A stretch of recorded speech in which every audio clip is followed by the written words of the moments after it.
talk with both of them if you'd like. No. I don't know why. I don't know why you would want to. No, But thanks. That's okay. have a boom mic. Do that all the time. Back here on kjagradio.com, Jiggy Jag, Jigman Freud, out here at the State of Now 2012 140 Conference, Small Town 2012. I don't know. There's 90 different names to this thing. But I've got a tremendous guest with me. Go ahead and introduce yourself. My name is Angela Phebus. I'm from Indiana. Indiana. Yeah. Home of the Pacers. Home of the Colts.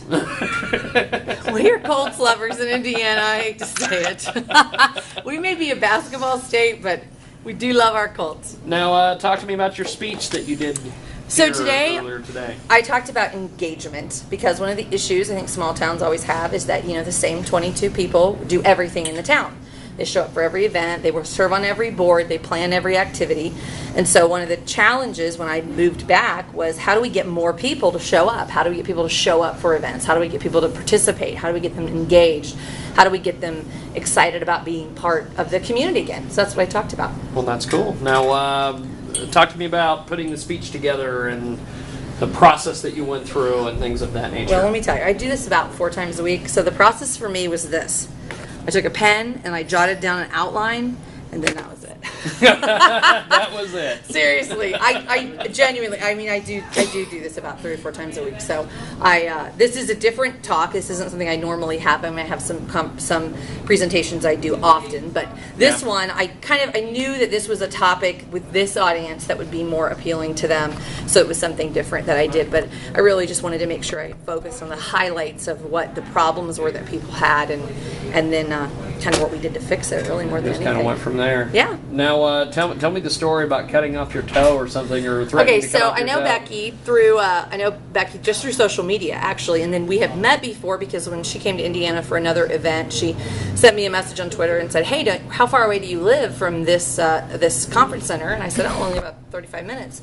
So she said, "Well, I'm going to be there for an event. Let's just have lunch together." So she and I had lunch, so we've met in person before as well, and then, of course, everybody knows each other through social media as well.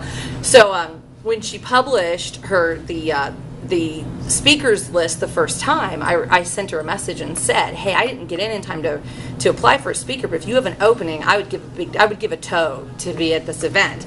And then I responded and said, "Not my big toe, but perhaps another toe that I might give to be at this event." So she sent me a message back, and anyway, so we worked it out. So I could. Well, talk to me about you have a lavalier mic. Yeah, I do. It's because I think is really cool. I record everything I do. That's what I do. Yeah. I record every. Now, is that USB? Yes. You just and then I plug it into USB into my. Awesome. Yeah, exactly. That's so cool. I record every event that I have, so that I can refer back to it or give it to other people, because somebody's going to say, "So what was the thing? I missed the thing." Then I can say, "Well, you know what? It's on my website, or it's here, and it's someplace else, so people can."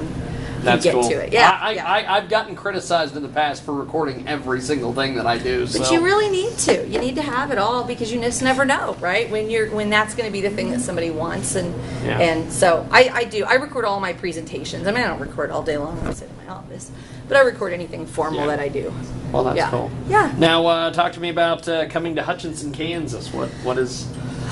Well, let me just say here. I was going to write a blog post called "Tips from a Hoosier to Those of You in Kansas." Number 1, welcome to the magic of streetlights. It is dark here. It is. It's really dark. There are not many lights, and we had to drive out to that salt mine place.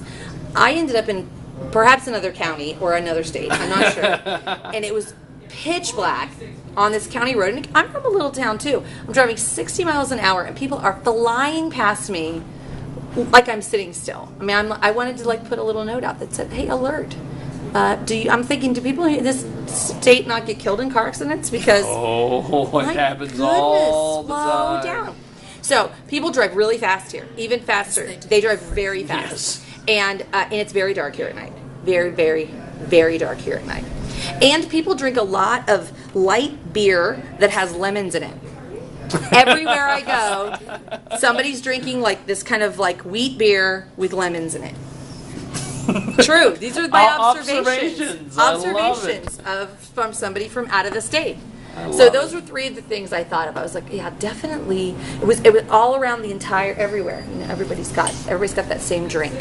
What's funny about this is that I'm originally from McPherson, Kansas, which is like, I don't know, 30 miles down the road. They have lights everywhere. Light capital. It's Really? the light capital of the world. Oh, well, not here. It's not very, here. Isn't it dark? I mean, it's not Yes, just me, right? it It's is. really dark Yes. here. Yeah, at night I was like, I hope I know where I'm going. Yeah, it was a little scary. And don't use your GPS because it will get you lost. Oh, that's the other thing. Yeah, there is no don't just turn off your GPS in Kansas, because as soon as I got here, it started. It was sending me all over the place. Yeah. Yeah, true. Another one. Don't use your GPS in Kansas. Is it everywhere in Kansas or just this town? I think probably just this town. Yeah, it was really hard to find your way around in here. I mean, this is the only place. It gives you all, when Yeah. you can just go down one street and boom. Yeah, to get to my hotel, I went around. I mean, literally, probably, just circle, and then I'm like, I saw this place was within eye shot the entire time I was traveling. So yeah, so I found the shortcut later on my own. Well, that's cool. Yes. Well, thank you for doing this. Thank you so I appreciate much. it. How do we find you on the internet? My Twitter handle is at AngelaPhebus.com. Phebus is Phebus. And I'm on Facebook, and I have a Facebook page, and I have a LinkedIn page, and it's all under Angela Phebus. Cool stuff. Cool. You've got the market cornered on your name. I do. Yeah, it's a really, yeah, well, who else is going to take that name? Of Right, course. exactly. It's a little tough. So.